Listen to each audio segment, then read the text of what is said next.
been a week since the new series Apple Cider Vinegar has been released on Netflix, and it has sparked global attention from people discovering this story for the first time from around the world. And also there have been quite a few developments from people who are associated with this story in real life. The family of Jess Ainscough, who is the wellness influencer who's portrayed in the show as Miller Blake, and a lot of the elements of Jess's story, as we spoke about on Out Loud last week, were the same and heavily inspired by Jess's story. But her family have come out, her father in particular, and said that it's just not true. There are a lot of inaccuracies in the way. What does he say are the inaccuracies? Yeah, so he says that the main inaccuracy is that Jess and Belle Gibson were friends. So what's important to know is that and Talon Parmenter, who is Jess's former fiancé, has also come out and said that same thing. And I think what's really important for people to understand, because I watched that story happen as it happened in real life to Jess, they're not disputing the medical side as it's portrayed, in terms of she was diagnosed with a type of cancer that was imminently very treatable. If she'd have had her arm amputated, she chose a different path. I saw all of that happened. Talon say that she didn't shirk all conventional medicine. So nobody knows exactly what her medical history is, and that's frankly not so much our business, except for what she told us through her Instagram. And she was very open and honest about saying that at the end she wished that she'd listened to doctors earlier on in her journey. The other person who's come out this week is Richard Gilliatt, who says that he was the one, and indeed he was. He's a journalist from The Australian. He broke the original story and revealed the moment that Belle Gibson's lies began unravelling. And he also said that what he thought was most different about the way Belle was portrayed versus his experience of her, and he did interview her a number of times, is that he said she was portrayed as this quite conniving, successful scammer, and he said that she was actually terrible. She was terrible at covering her tracks. It was a time before people would dig online, so she didn't have to be as good as she would have had to be today. But he said she was actually a really bad liar, and there were always big holes in her story. It's just that nobody really looked into them at the time. The Victorian Premier Jacinta Allen has come out and said that Consumer Affairs Victoria, who is owed hundreds of thousands of dollars from a fine that Belle Gibson was given back in 2017, it's now over $500,000 that she owes with penalties. Jacinta Allen has said that they will continue pursuing that debt. And it was also recently revealed that Belle has split from her longtime partner Clive Rothwell, who is portrayed in the show, and also claims that she still can't afford to pay her fines. What we were thinking about is, could Belle Gibson happen in 2025? Or was that a moment in time and we've all learned our lesson about wellness scammers? Amelia, what do you think? One thing I thought was really interesting in that Richard Gilliatt story was that he pointed out this was the very beginning of the wellness movement. He said that when he started reporting on that, he had never written anything about wellness before. Can you imagine? Yeah, well, a man working at a broadsheet and mainstream media, right? Right. So at the time, yeah, it was a different era. But no one was really willing to call it out at the time, because especially when someone came out and said they had cancer, you can't ask for someone's medical records. It didn't occur to people that lies were being told or that they were going to necessarily have tragic ends. Everyone was just sort of watching this slow-moving car accident. It got me thinking more broadly about the trajectory of the wellness movement, because if you assume it sort of started around 2010, let's say, and then it kind of reached its climax, if you will, during the pandemic. Yeah. When we had this actual public health emergency and suddenly thinking about our 14-step skincare routines and the optimal way to tone our abs might have seemed irrelevant. But if anything, I think it caused more people to embrace the idea that their body was the only thing they could control in this completely out of control moment. Well, that was Pete Evans' time, right, when he was selling those health lamps and the bone broth, and when he sort of imploded. Do you think a lot of people who were perhaps interested in alternate medicine became radicalised during COVID? Yeah, I think that what happened was that when the world became more out of control, people realized, well, I can make sure I eat 5 servings of fruit and vegetables every day, and I can make sure that I get my body into optimal shape. And that idea of optimization, which came to us via Silicon Valley, but then sort of trickled down into the wellness industry, I think was a big part of that. That idea of making sure that every part of your life serves a purpose and your body is running like a well-oiled machine. So it almost seems like an absurd question to ask you when over the weekend the new health secretary in America was sworn in, and it's RFK Jr. who he peddles all sorts of crazy theories. Yeah, so Robert F. Kennedy Jr. is now Donald Trump's new Health and Human Services Secretary. It's interesting because in his confirmation hearings, he was asked a lot of questions about whether he believes in vaccines. And he kept saying that, yeah, he's actually fine with them.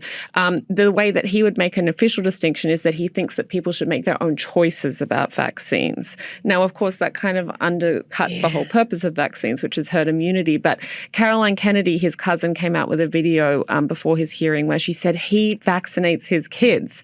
It's just that he's decided that it's financially lucrative for him to profit off these families with sick children and basically scaremonger about the health effects of vaccines.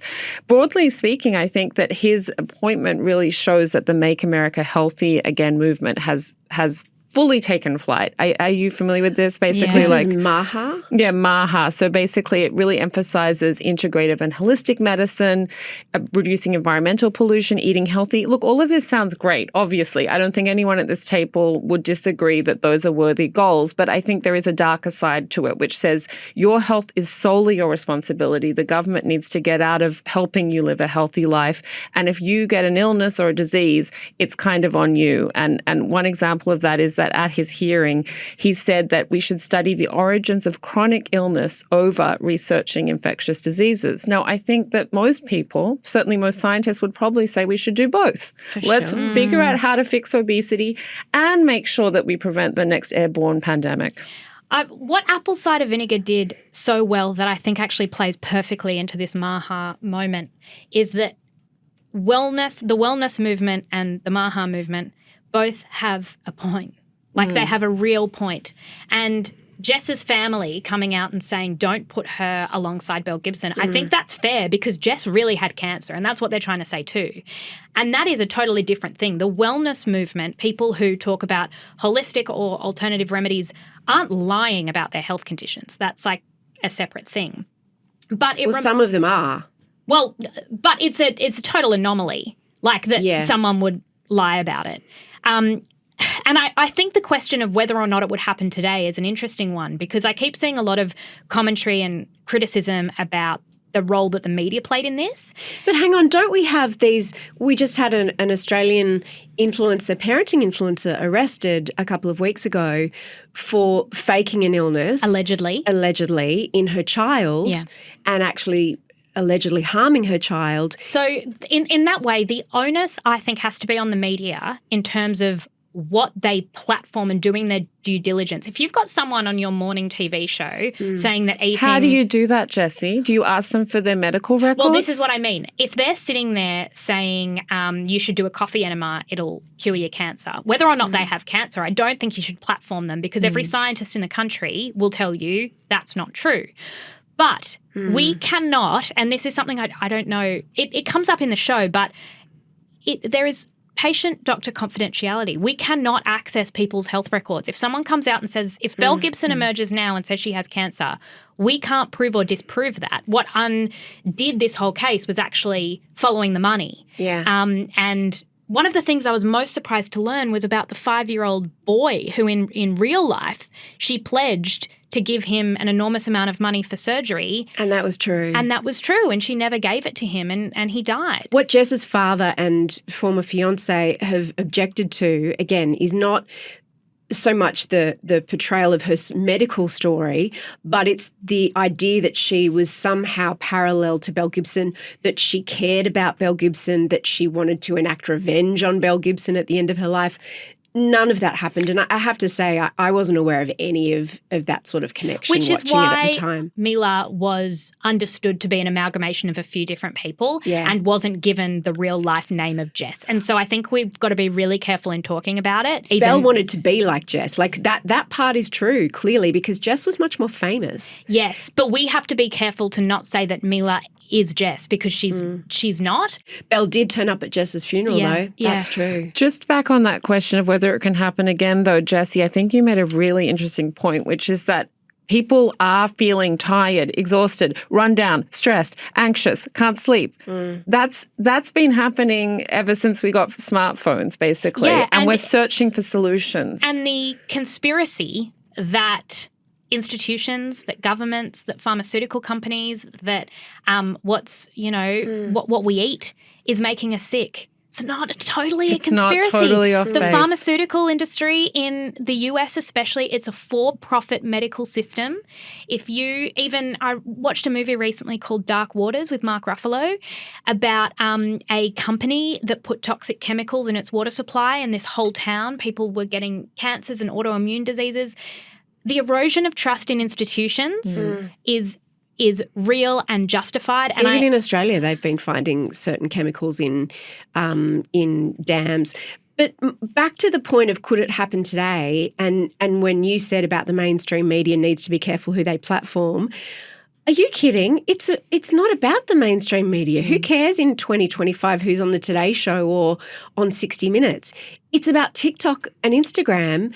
And there is an algorithm deciding who gets platformed on and who goes viral on those and platforms. now, by the way, those platforms are taking away fact-checking and they're taking away a lot of the layers of authority that they put in place during the pandemic to make sure there wasn't misinformation. But to their credit, those platforms also have amateur sleuths. Yeah. And so I think that everything that happened and the portrayal of the other thing that the reporter from The Australian said is that his wife actually had breast cancer, and he really resented that being grafted onto the story of the two guys from The Age who do exist as well. But again, they were all fictionalised. I think that TikTok would do the sleuthing. So it's kind of like it couldn't happen again, but it already is. We're all hungry for the magic bullet, for the solution to our general feelings of malaise and exhaustion. And I think we're going to keep looking for that as long as these big institutions are declining in front of our very eyes.